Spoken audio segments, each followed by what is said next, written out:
नमस्कार, मी ऋषिकेश नारखेडे आणि आज माझा इंग्लिश सेंटेन्स प्रॅक्टिसचा 29वा दिवस. आज पण मी हॅव टू हॅज टू या सेंटेन्सबद्दलच बोलणार आहे. तर चला सुरू करूया. मला प्रत्येक गोष्टीची आठवण करून द्यावीच लागते. I have to remind him everything. I have to remind him everything. ही शर्यत जिंकण्यासाठी तुला खूप वेगाने धावावेच लागेल.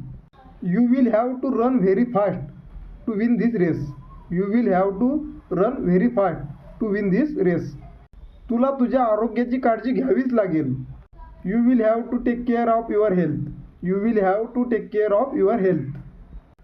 शेतकऱ्यांना सूर्योदयापासून सूर्यास्तापर्यंत कामे करावीच लागतात. Farmer have to work from sunrise to sunset. Farmer have to work from sunrise to sunset. तुला नम्रपणे वागावेच लागेल. You will have to behave politely.